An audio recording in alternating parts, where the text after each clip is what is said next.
Obviously, this is my 2003 Jaguar XJ8, the last true Jaguar XJ, before they went to the aluminum and the V6s and whatever else they make now, which I think just got cancelled, so I'm hoping for another retro-styled beauty, such as this car. So here are the top 3 Jaguars I would most like to own, affordable, like, under $20,000, let's say. Number 1 is the 2003 Jaguar SType R.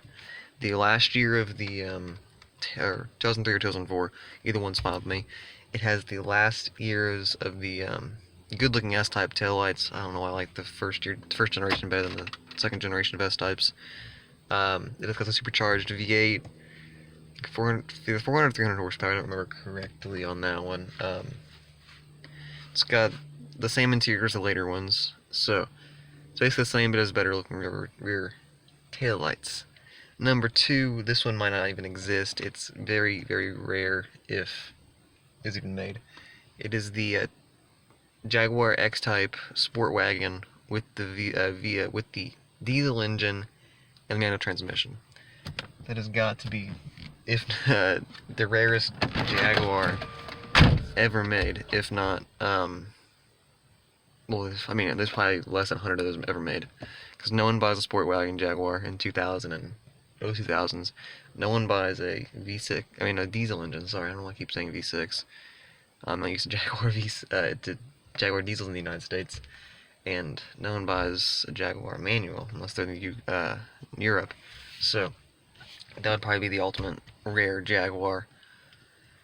Number 3 would probably be one of these X308 Jaguars, but the XJR. I'll make this a top 5 list. I've had 2 other cars I'd like to own eventually. This one, but with the V8 supercharged engine, and black with the black interior. Those are very good, nice looking cars. I saw one the other day, and it's like, man, I wish I had that car.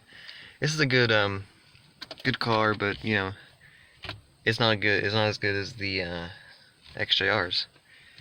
Number 4 would probably be a XJ40 XJ12. I made him for about 2 years because Jaguar did not want a Peugeot V8, and not Peugeot, one of the British Leyland cars V8s inside of their XJ40s.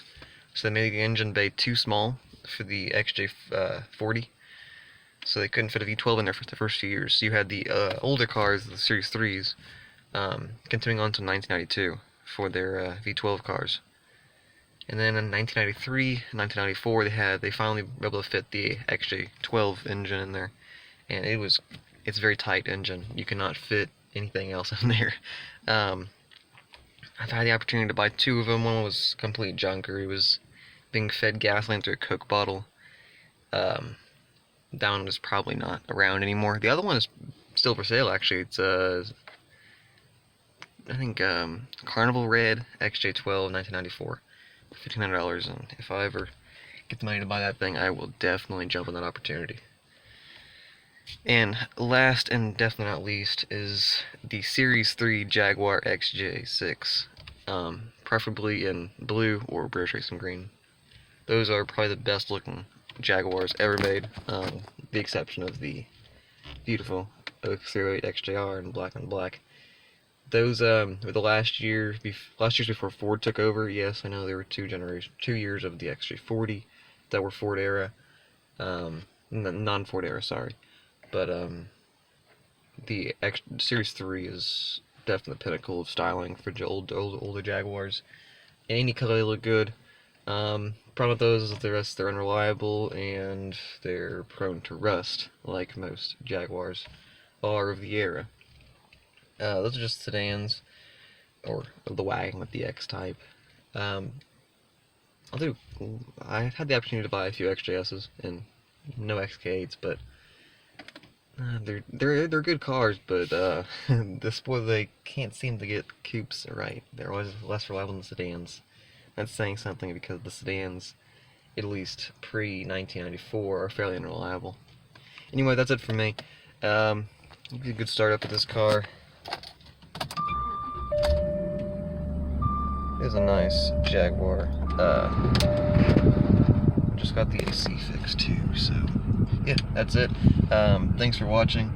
Like and subscribe for more, and I'll see you guys later. Peace out.